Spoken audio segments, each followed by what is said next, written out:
Pembroke is in southwest Wales and is well known by most people as beautiful countryside. You've got a small and very close-knit community, around 7,500 people actually living in this town. It's very rare to have a murder or a homicide in a community like Pembrokeshire. December 17th, 2021, at 2 a.m. A mother waits to collect her daughter from a nightclub in rural southwest Wales, but she does not show up. She's really worried about her daughter. For all that she's ringing her and calling her, texting her, she's not getting any answer.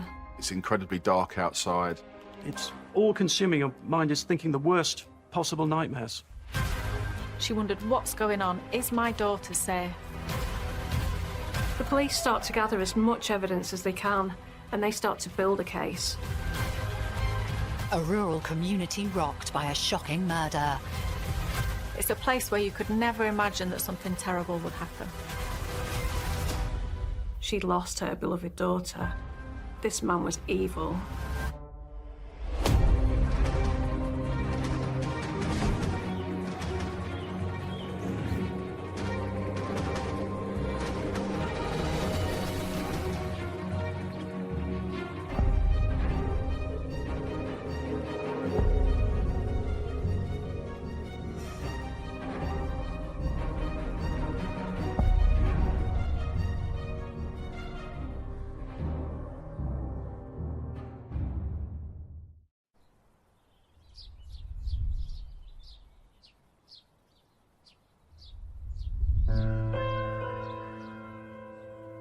Pembroke is a historic town located in Pembrokeshire, a picturesque county in southwest Wales.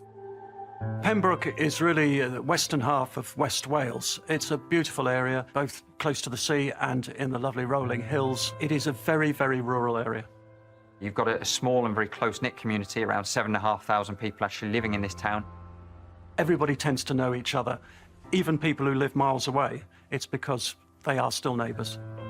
It's a really, really picturesque, idyllic area. It attracts lots and lots of holidaymakers every year for its beaches, for its areas that you can go and explore, and particularly its historic areas. And talking of history, Pembroke has that absolutely front and centre. You've got a beautiful historic castle, which is actually the birthplace of Henry VII, right in Pembroke itself, and then a scenic freshwater mill pond. It's got an arts festival annually, and it's a market town, and there's a farmer's market every fortnight. It's a very popular place.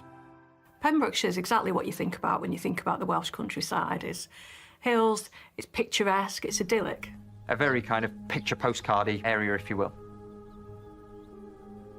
It's not the kind of area that you think of when you think about terrible things that happen to people. It seems too pretty.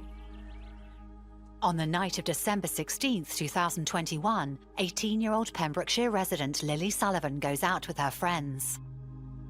Lily had made a usual arrangement to meet up with her mum. Her mum was going to come and pick her up from the green garage just over the bridge. So her mum's waiting patiently for her daughter. At 2:47, she calls her to see where she is. Lily answers the call, and she, I'll be along in a minute, Mum, I won't be long. After Lily had said to her, I'm nearly there, the phone basically cuts off, ends very abruptly, and she says that's atypical of her daughter. It's not the way that they would ordinarily communicate, and we know that Lily is a very articulate young woman. She's light, very well-mannered. She's not somebody that would just kind of cut off a conversation. It sounds like the phone's been snatched from her, so that was really worrying for her mum. The abrupt cut-off during the phone call is alarming to Lily's mother, Anna, given their close relationship. Lily's mum would say what a beautiful girl her daughter was. She really was, and yet she couldn't see it. She maybe lacked that little bit of confidence to recognise in herself what other people could see in her. They were so close. Lily's mum had been having a heart attack at one point, and she didn't want to make a fuss. She wasn't going to go and call an ambulance. She was, it was something and nothing. But Lily, even though she was young, she was straight on it. She made sure that her mum got the help that she needed, and really, she saved her life. But she was particularly adoring and particularly protective of Lily, and also very, very supportive. That didn't kind of come into locking her up and throwing away the key. She fully supported her going out and enjoying time with her friends. Lily was an absolute blessing to her mum. She'd gone through a real lot of pain before she was able to have her. She'd experienced 14 miscarriages before she was able to have Lily, so she really was a blessing. Lily Sullivan was a typical 18-year-old girl. She was loving life, she was a budding artist, she loved house music and she loved tattoos. Lily was at college, she was studying, and she was getting it together, and her friends, everybody said that she was quite grown up, quite mature for her years. She spoke and wrote very eloquently and maturely for a girl of 18, particularly about things that really mattered to her. Lily was a known advocate against misogyny and sexual violence. She would often post things on her social media, such as around high-profile murders of women, talking about female victims and trying to understand what women go through on a day-to-day basis due to misogyny. She had lots of poignant posts on her social media. Following the death of Sarah Everard, she'd posted pictures of floral tributes saying she was just walking home. She'd posted messages around men shouldn't be making laws about women's bodies. Message saying perhaps not all men, but all women. A guide to how to know if you're being spiked. So somebody that was very, very switched on, very, very socially aware, very, very kind. She was bright, she was cheerful, she supplemented her wages as a supermarket worker, and she was from a very, very close-knit, small family. Like most young people, Lily turns 18 and she wants to go out, she wants to enjoy the nightlife. She's able to go out and drink, she's able to go to pubs and clubs and bars, so that's what she does. Her mum would always collect her after nights out. It didn't matter what time. Whether it was 2 o'clock in the morning, 3 o'clock in the morning, you know, she would be there, which is an incredible act of parenting, sacrifice, and being prepared to put somebody else's needs and interests and excitement, exploring life as an 18-year-old before your own. Lily's mum was already waiting for her in the car, ready to take her home. Lily's mum's panicking. She knows it's dark, she knows that Lily's only 18, and she rings Lily 30 times in a panic. But obviously, as she's then dialing and dialing, and the phone is ringing and ringing and just endlessly ringing off, it's unbearable to think of what Anna is going through in the time where she's waiting for her daughter and until she gets some kind of answer as to exactly where Lily is, the fear and the pain that she must be feeling. You know, her daughter is a young woman. She's obviously had a couple of drinks. She's in an area where there is a kind of a natural hazard, very close to, you know, this dark kind of dank water of the mill pond. So even though Lily is a very sensible young woman, any parent, particularly at that time of the night, is going to be very, very worried indeed. We all know what it's like to look for somebody in very benign circumstances. It's very, very difficult, very, very frustrating, and you don't know whether the right thing to do is to stay in one place where you're solid, you've got a meeting point, or whether to kind of run around in headless chicken mode. It's unbearable to think about the kind of quandaries and rationalizations that Anna's having to make in that moment. Time passes without any sign of Lily, and her mum grows increasingly concerned that something awful has happened to her. Lily's mum must have been so distraught. She didn't know where Lily was. Lily always came to the car when her mum collected her. She's had that awful experience with the phone call that got cut off, and she's not getting anywhere. She wondered, what's going on? Is my daughter safe? Shortly after 3 a.m., while Anna is still desperately trying to contact Lily, she sees a suspicious man hurry past. Anna Sullivan sitting in the car, worried, sick, fearing the absolute worst that could possibly happen to her daughter, sees this man and suddenly senses, this man knows what's happened to my daughter. And at that moment, she's, again, panic, what can I do? She gets that horrible feeling that only her mother knows, that this man's done something to her daughter. She tries to follow him in the car. She wants to keep her eye on him and just see where he's going. But unfortunately, this man was able to get away. He disappeared into a wooded area and she lost sight of him. The man evades Anna by escaping into the forest. She is terrified at the thought of what has happened to her daughter, but tragically, her worst nightmare has already occurred.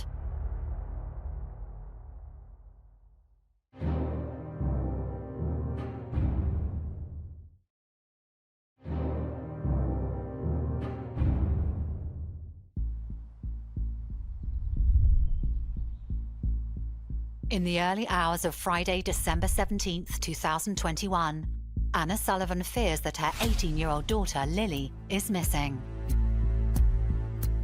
She notices a man behaving suspiciously and tries to follow him, but loses sight of him in a wooded area. That man is 31-year-old Lewis Haynes, who had been out with friends. He arrives home close to 4 a.m. He lives in a little place called Lampley, which is 2 miles outside Pembroke, and arrives home there in the very early hours, opens the front door, and his girlfriend had stayed up watching cricket. It had been a fairly normal night for Haynes' girlfriend. She'd been out to the pub, she'd met with friends, had a pleasant evening. She was meant to meet up with her boyfriend later. And he wanted to stay on at the club, and she was a bit annoyed at that, so she'd just gone home and put the cricket on. And that's what she was doing when he turned up. Suddenly he arrives, and she looks down the stairs from upstairs, and there he is. He's panicking, he can't explain himself, and he just blurts it out. He just tells his partner that he's just strangled somebody. An extraordinary kind of thing to come out with at 3:40 or so in the morning. You can't imagine that kind of scene there for someone like his girlfriend to hear that your boyfriend has just, what he is essentially saying is he's potentially killed someone or he has killed somebody. She's obviously in deep panic about this. She was angry anyway, I think, that he was out so late. But suddenly to be confronted with your boyfriend walking into the house in the early hours, confessing to killing someone, and I'm sure one look at his face and she knew it was true. That's what he had done. And in that moment, he asks her to drive him to his parents' home so that he can tell them, he can confess what he's done to his mum and dad. I'm sure they probably sat in silence next to each other. It's almost impossible to imagine it. I'm sure Haynes was in a position where he just either didn't want to talk or couldn't talk. His head must have been absolutely exploding with the horror of what he knew he'd done. When he gets to his parents' house, he's really drunk. Parents fast asleep. We're now at about 4 in the morning. Bang, bang, bang at the front door. What on earth is all this? It's their son. Opens door, lets them in. His face must have shown something devastating has happened. His dad says that he's slurring his words, and the first word he says is sorry, and he explains in the state that he's in that he's had an argument with a girl and that she's now in the pond. Imagine a mother's shock in the middle of the night when you're half asleep, that you've got your son battering at your door and then tells you extraordinary, shattering news like that. In shock from his son's confession, Haynes's father accompanies him to Mill Pond to show him where he left the body. It's 4 o'clock in the morning. The father drives Haynes to the Mill Pond. It must have been such a strange and frightening car journey for Haynes's dad and for his girlfriend to be sitting in the car with him when he's just confessed to what he's done. There must have been an element of disbelief until they got there and saw it with their own eyes. Haynes shows him where the body is. You can see it straight away. She must be dead. She's naked from the waist up and she's face down in the pond. I'm quite sure that this would have been unexpected for Haynes's father. You wouldn't believe that your own child could do something like this. Lewis Haynes was a powerful man. He was an oil refinery worker. He's also reasonably well known in Pembroke as a player in the cricket team. So he was a sportsman and had a circle of friends.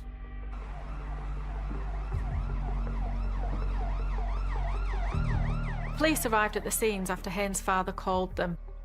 The body is recovered and the desperate attempt to try and revive her is underway. The body was discovered to be Lily Sullivan. There was no hope for Lily at all. She'd been in the water far too long and was probably dead before she'd even got into the water. It was a desperate attempt by paramedics and the police officer to do what they could, but there was no chance. Lewis Haynes is arrested at the scene. One of the first things is to secure the person that's done it. So officers would be going to Lewis Haynes and making sure that they had him under arrest as quickly as possible. He is described as being very, very drunk. So you have to be very cautious about how you speak to them because, you know, asking questions or saying anything at that particular time is not going to be particularly relevant later on because you're asking somebody who is intoxicated. But the main thing is to get him secure. Even though Haynes was prepared to put his hands up straight away and admit to the police, so they not only had a suspect, they had a confession, they had to preserve the whole crime scene area. They're then securing the witnesses that are going to give that evidence, the father and his girlfriend, who are the ones that he has essentially admitted everything to straight away. So to secure them as witnesses and their accounts as quickly as possible. Investigators must piece together events to figure out what happened that night. It's December 2021 and Lily's out. Everyone's having a great time. The atmosphere's going, and she's in a nightclub called Paddles. We're in the run-up to Christmas, lots and lots of parties and things like that, so it's kind of going to be a busy night. And unsurprisingly, Pembroke, a small town, it's not going to be somewhere with lots and lots of nightclubs where you'll kind of bounce from one place to another. There'll be a few kind of concentrated night spots. So this particular place was probably very busy, lots and lots of people celebrating, getting in the mood for Christmas at that point. Lewis Haynes is at the same nightclub with his friends, but his attention turns to Lily Sullivan. He was there to get drunk and have a very good time, and he spotted this very attractive girl and made a beeline for her. He was seen buying Lily drinks. He was being flirtatious. He was, in essence, chatting her up. Witnesses who were at the nightclub that time describe how the two were getting on really well together. They're chatting, and it's observed that Lewis Haynes is trying to flirt with Lily. They were dancing, laughing, started kissing each other. People could see what was developing there, but there was some unease between both sides, and one Lily's friends and also Lewis's friends. His friend also said to him, look, you've got a girlfriend. You know, what are you doing? She's far too young for you. She's 18 years old. And you can imagine in that close-knit sort of small town community, everybody knows pretty much everybody. So, you know, they were warning him, so, you know, stop what you're doing. It's not appropriate to start with. And also they said, you know, he expressed to them that he wanted to take things further with her already. So they knew that, you know, he was pursuant for Lily that night, and that, you know, he had his eyes set on her. Lily was supposed to be leaving with a friend that night, but when it came to be time to go, Lily hadn't wanted to leave. Lily wanted to stay out that little bit later and was probably enjoying, you know, having a chat with somebody. It's always nice when you're out and somebody's interested in you and taking an interest, and you're out having fun. And obviously a man is very much receptive to that and playing into that by buying Lily drinks and trying to take advantage of that interest that, you know, a younger woman would perhaps understandably have in somebody a little bit older, you know, showing that interest in you. And so her friend had seen her leave with this older man. Sadly, that's the last time she saw her friend. CCTV shows Lily Sullivan leaving the nightclub, accompanied by Lewis Haynes. At 2 a.m, Lewis Haynes and Lily Sullivan leave the nightclub, and they're standing outside and can be seen chatting away. And, you know, this is now getting to the early hours of the morning. It's incredibly dark outside. After a couple of minutes, the two decide to walk off away from the nightclub. She left voluntarily with him, but the CCTV, it seems that he is leading this. He's directing her towards the lane. To kind of be a little bit more private, a little bit more secluded. It's not somewhere where there's any passing traffic. It's somewhere you go to be out of the way. The lane that Lily Sullivan and Lewis Haynes walked down is very dimly lit kind of pathway that leads to an area which is called Millbrook Pond. This area is very dark, especially that time of the morning, very secluded. Mill Pond was actually bigger than you might expect a pond to be. It was more the size of a reservoir. The water is so kind of dark that you wouldn't be able to see exactly how deep it is. And it is only a very kind of narrow ledge that would stop anybody from tumbling in. You could, you know, particularly if you've been out and having a few drinks, it is the sort of risk that you could tumble into that water at a point. While Haynes takes responsibility for the crime, detectives must now interrogate him to uncover his motive. Lewis Haynes then is taken into a police station for questioning. Haynes has already made a lot of admissions. He's told his girlfriend, he's told his family what he's done. He's extremely drunk at this time. But once he's in that police cell, and once he's faced with an interview, he starts to close off. As far as they're concerned, they've kind of got their man. Haynes is making some admissions, but he's not telling the full story right from the outset. He admits that he lost his temper, that he grabbed her by the neck, that he pushed her, and that he punched her in the face. He claimed it had been an accident and she'd fallen into the mill pond. But he says that when she fell in the pond, he tried to save her. That was a lie. If he was in some way intent on trying to save her, why didn't he phone for help?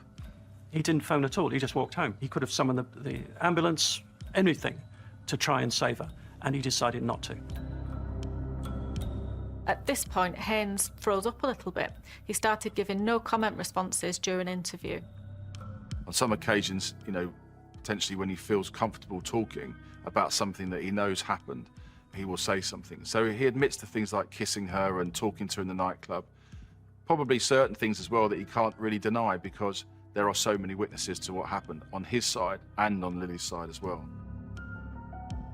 Even though he's admitted what he's done to Lily, they need to make sure that they've got all their evidence completely watertight. They don't want him getting in the witness box and saying that he made a false confession when he was drunk, or they need to be able to say, well, no, this is what happened and we can prove it. While the interrogation is underway, police are conducting a large-scale search for evidence at the crime scene. Will their findings unveil the truth behind this killing?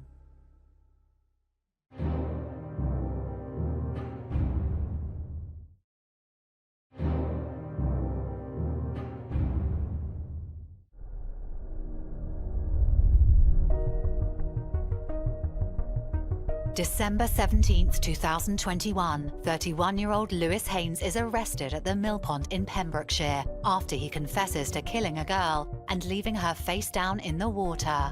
Her body is recovered and identified as 18-year-old Lily Sullivan. Lewis is interrogated and tells the police while he had attacked Lily, he tried to save her after she fell into the pond, and her death was an accident.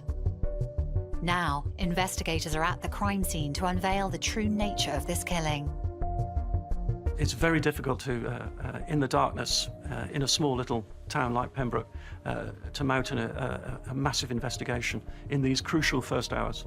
Police believe these are the golden hours when the forensic issues are at the most lively, before witnesses forget, or potential witnesses forget what they've done or the significance of what they've done. If they strike now, they can have things cleared up immediately.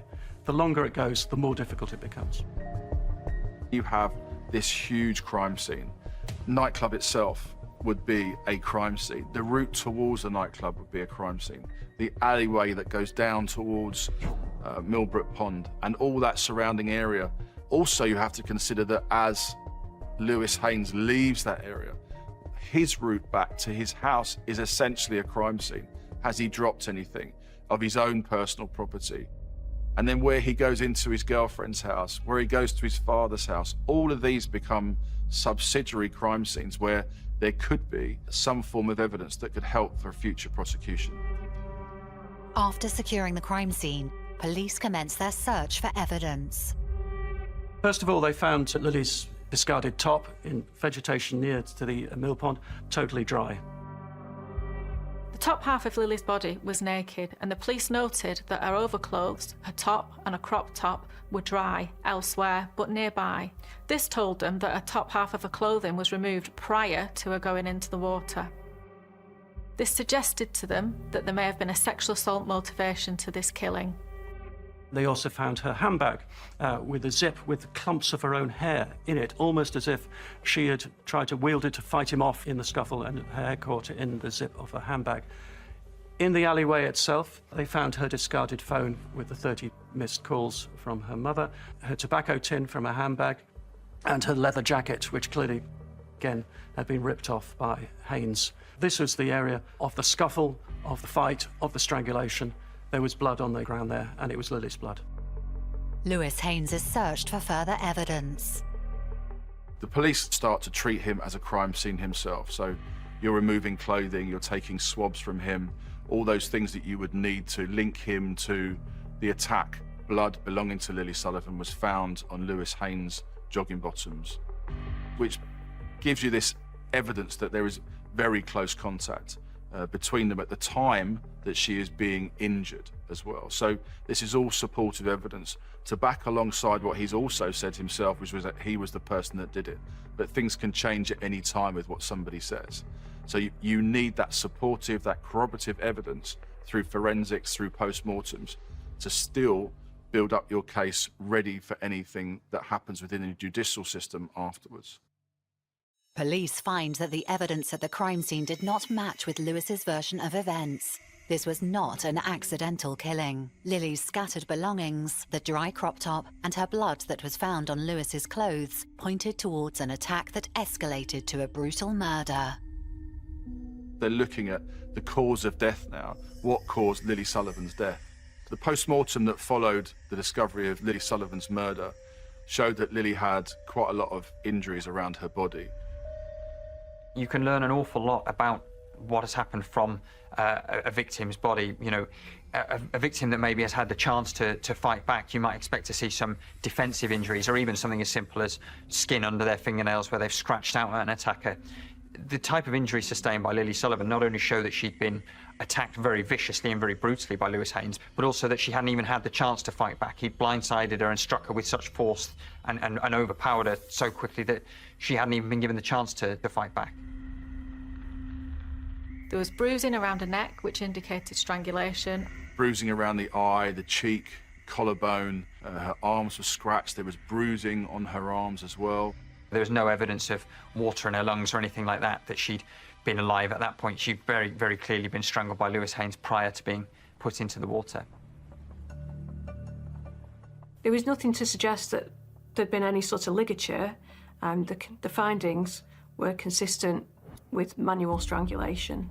Manual strangulation it's a terrible crime. It's just recently it's been introduced as an offence in its own right. Because of the seriousness of it, it's a lot more common than you expect, but it's also really dangerous. When somebody puts their hands around a woman's throat, it's one of the biggest red flags that there can be.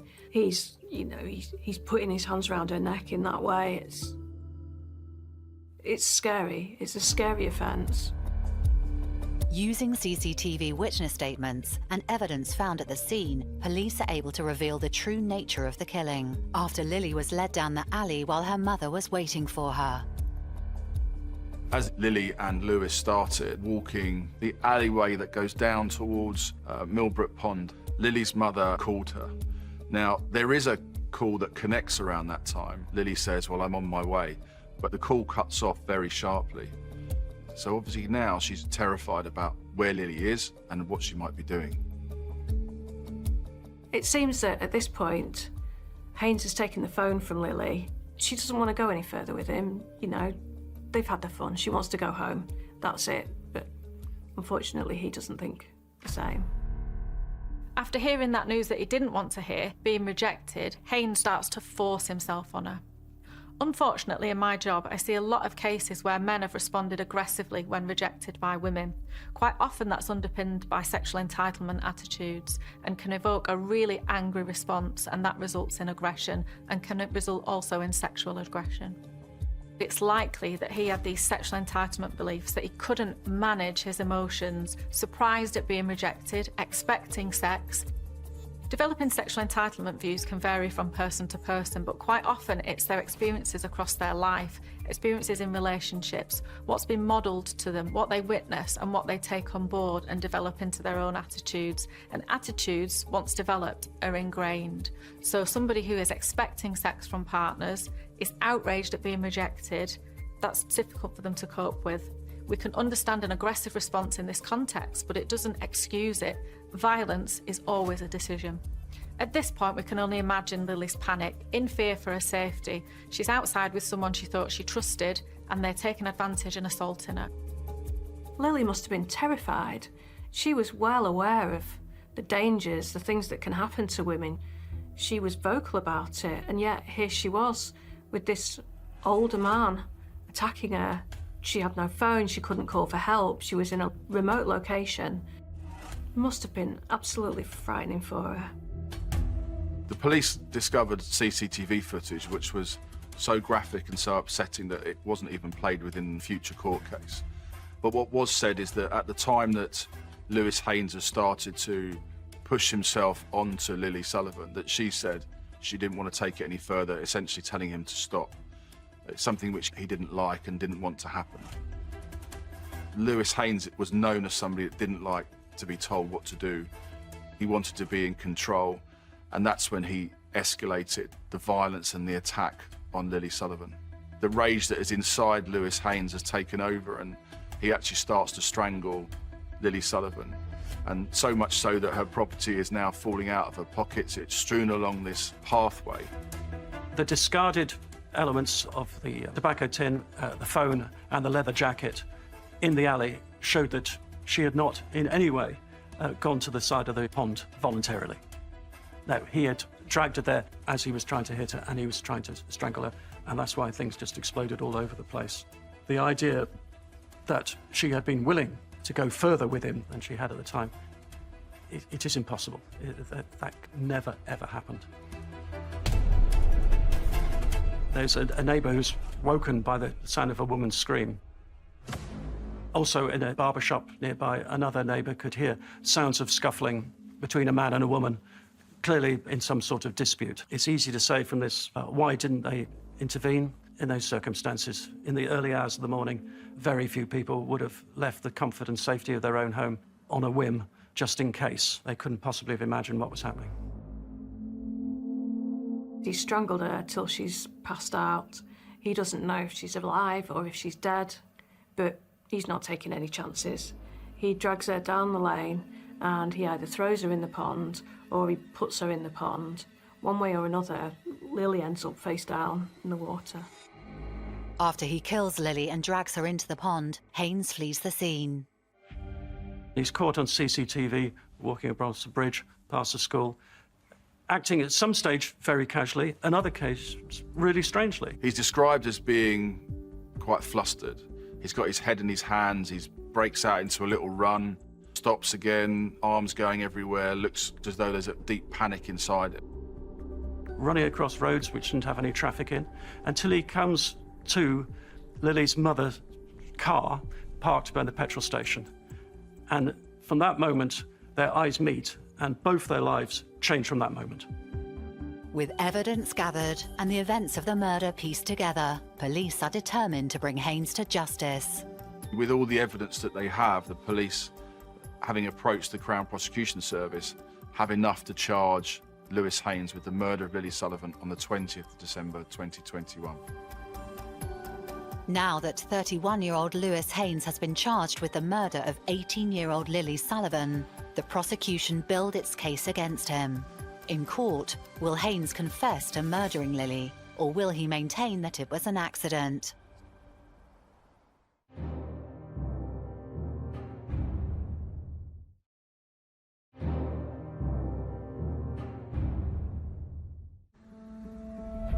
December 17th, 2021 in Pembroke, a rural town in Pembrokeshire in southwest Wales. 31-year-old Lewis Haynes murders 18-year-old Lily Sullivan after she refuses his sexual advances. He strangles her before dumping her body in Mill Pond. Now prosecutors and defendants begin preparations for trial. There's lots of information that you have, lots of people to speak to, lots of forensic evidence that needs to go through all of the testing procedures and then the evidential procedure later on. There are people to speak to. There are thousands of hours of CCTV to trawl through to get that to an evidential standard that is appropriate to play into court and serve on defence. There are lots and lots of things that take place before you can even be ready for trial. Obviously, it depends also on what the person is saying. Did they do it or didn't they do it? Haynes would have had to be examined by psychiatrists as well as doctors and a defence put forward. And if Haynes is not willing to talk about what has happened, defence lawyers have somehow got to piece together some sort of explanation to put before the courts. On the 16th of May 2022, a hearing for Lewis Haynes is held at Swansea Crown Court. The police and the prosecution are now in court, really in one of the most significant times when you're taking a plea from the defendant. Lewis Haynes says, I am guilty of manslaughter, but I'm not guilty of murder because I didn't intend things to end in that way. He admits that in the heat of the moment he lost his temper and he strangled her, but he tries to argue that it was manslaughter. He never meant to hurt her, he never meant to kill her. And insists that there was no sexual element to this case. That is a completely unsustainable plea. All the evidence, he has no leg to stand on.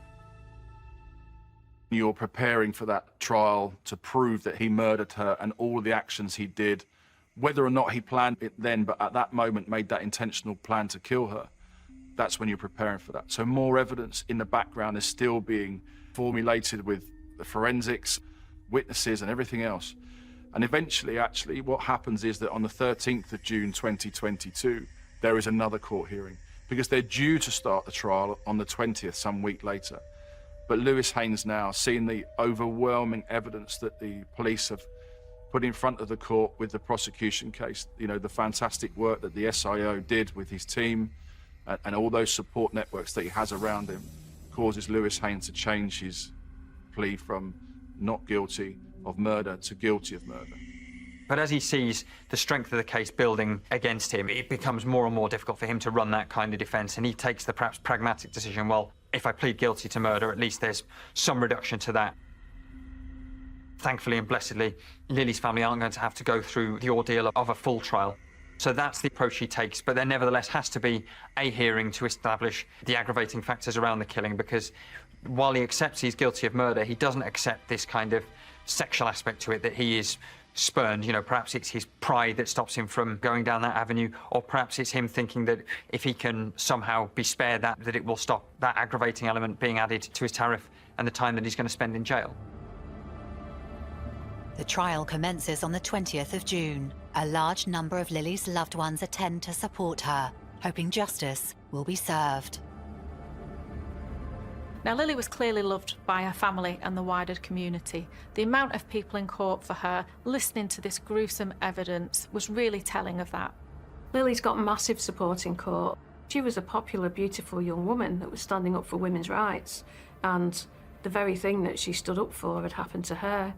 Though her family and friends, they weren't going to miss a day in court. They were there for her. When the trial was due to open, Haynes entered a fresh plea that he now said that, yes, he admitted that he was now guilty to murder, but he still maintained that there was no sexual element to it. In these situations, the judge would dismiss jury, no need for a jury, and both the prosecution and the defence would set out their cases, and the judge would then act as a sort of referee and say, right, this is what I think has happened, and then sentence on that basis. This is an unusual event. It's very rare that anybody pleads guilty to murder. In many ways, the judges actually like a dispute, like a challenge, so that everything then gets explored in front of a jury. Haynes acted as if he was the victim. He sat in the dock, sometimes with his head in his hands, sometimes with tears, trying to paint a picture of a man who's full of remorse and that, oh, this is a terrible thing that has happened and it's not really my fault. Shocking to see how he was trying to manipulate the court when all it is that he's racked with self-pity and remorse for himself. He's sorry for the position that he's found himself in now. He's not sorry for what he's done. Somebody that could do that to somebody, to a young girl, just starting out, just getting her life ahead of her. To kill her, to take her life because he'd been sexually rejected, and then play the victim. That's somebody who's got serious issues, serious narcissism, really. One of the more despicable things that Haynes did during the course of this trial was that he tried to blame Lily for it. He tried to say that they were kissing and she said she was going to tell his girlfriend unless he gave her money. He claimed that she tried to blackmail him. And she was already the victim. He didn't need to do that. Lewis Haynes makes desperate attempts to save his own skin, and as though it's not bad enough what he's done to Lily Sullivan, he's tried to force himself on her. He's then strangled her. He's then removed clothing from her body and put her into a pond. Even in death, he then tries to rob her of further dignity by making these spurious claims that she said that she's going to effectively blackmail him for money. Complete nonsense and low and loaded way of trying to kind of account and somehow diminish his own evil actions. Completely a despicable approach to blackguard someone's reputation, someone who's dead, at your hands, and you invent a story like that to try and damage her reputation in order to try and knock a few years off your sentence. The words pathetic is not sufficient. It's absolutely disgraceful what has happened, and you can imagine the impact on Lily's mum. Haynes is a self-centred, egomaniacal person who is only concerned with benefit to himself. He cannot see any sort of bigger picture or any impact on other people. Everything is done for his own personal benefit, and that if things go wrong, well, that's not his fault. If a man confesses to murder of all crimes, that is probably the strongest evidence you could possibly get. He's never disputed that he was responsible. Lewis Haynes is sentenced on the 28th of August, 2022, in Swansea Crown Court. Lily Sullivan was incredibly popular, incredibly well known as a college student, as a part-time supermarket worker. She'll have had a kind of a wide network and a very, very loving family as well. So during the court hearing and the sentencing of Lewis Haynes, around 20 members of the public were there in the public gallery in support of Lily Sullivan and her family. When it came to sentencing, Lily's mum read a victim impact statement. It would have been a heartbreaking read about how she'd lost her beloved daughter. She talks about Lewis Haynes being pure evil, and it's very hard to make any argument against that whatsoever. He said, unsurprisingly, she will never forgive him. She was a beautiful girl, she had a whole life ahead of her, and understandably, her mum was deeply traumatised by what had happened, not just for herself, but for what Lily would be missing out on in the future. Lily's mum said that she'd decided to move out of Pembroke because of all the memories that were surrounding her about Lily, who she dearly loved. That is the effect of what Lewis Haynes has done. It's not just something that happened on that night. It's something that will live forever in the memory of Lily Sullivan's loved ones. There's a lot of media attention around the trial of the facts and the sentencing itself. It's something that understandably is attracting a lot of attention because Lily Sullivan is a young woman, lots of friends, a loving family, and Lewis Haynes is well known within his community. So these are two people that are known, that are recognisable.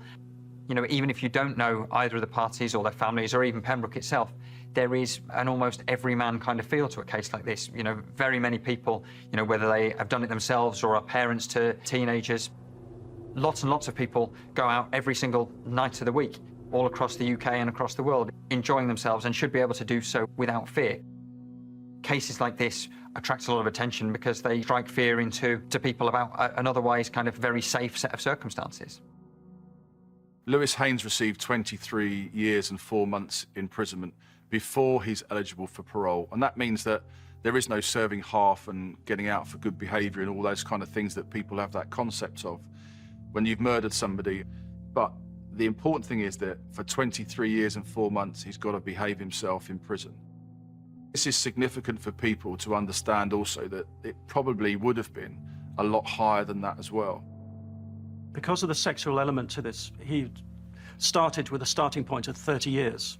But because Haynes, even at the last moment, had changed his plea to guilty to murder, he could reduce the sentence. Now, the maximum he could reduce it by is a third. He didn't go that far, but the best part of 7 years he locked off, I think is right in some ways because it reflects that you have to encourage criminals, even murderers, to plead guilty and save the suffering of other people. But in reflection, a 31-year-old man who gets a minimum of 23 years means that he is eligible for parole when he's still in his 50s. And it's a daunting prospect for those nearest to Lee to think that he could be back on the streets of Pembroke in 23 years' time. All those family and all those friends, they were shouting. It became quite a scene. They were shouting "monster" and "hope you never get out." And you can only really imagine what they're going through if you've gone through that yourself, to listen to what the outcome is going to be of something that you have had to live through for the last 7-8 months. It's a very, very difficult time, and as officers we sit with those families and you know your heart goes out to them every second you're with them, to think that you know you're not in that position but you're doing as much as you can to help them. Haynes sat in the dark and he had his head in his hands. He felt sorry for himself. He was a picture of self-pity. Pathetic, really. Haynes's family has suffered the impact of what Haynes has done in murdering Lily. Haynes's own daughter won't see her father. Be brought up by her mother, but when she's old enough, she will learn that her father is one of the most notorious murderers in that part of West Wales. Places like Pembroke don't really suffer from the crime that city centres do and even larger towns. People live in places like Pembroke, they would expect there not to be any kind of crime, and you know they've escaped places where antisocial behaviour takes place. So the impact on them can often be even greater when you're in an area where you don't expect it, as opposed to living in a city centre when you kind of expect there to be sort of levels of violence, levels of crime. You don't expect necessarily to be homicides, but you know they take place. It spreads out. It has impact on everyone. Everybody in Pembroke probably knows where they were when they heard about this terrible murder. Ripples go a long way. They keep on spreading. Lily's mum talked about Lily being robbed of her future, and understandably, her mum was deeply traumatised by what had happened. She'd built her life with her daughter. She had all those memories, and good and bad, the good times that she'd had, and then the terrifying, the traumatic events that took her daughter away from her. Lily's mother will never recover. Lily's father is in bad health. Lily's friends have lost a true person, someone they looked up to. It's almost impossible to put yourself in the shoes and say whether or not there will be closure. What you have to hope is that in time, you know, Anna, Lily's mother, and her other friends and loved ones can at least take some solace from Lily may have lived a short life, but she clearly had an impactful life, an important life. She was clearly, you know, very, very intelligent, very, very mature, and she touched a lot of people's lives. So she may well not have lived anywhere near as long as she should have done, but I hope that in time, while they may never get closure for exactly what happened, that they're able to not look back at her life as defined by her death, but as defined by the time that she lived and she spent on Earth and was so loved and cherished.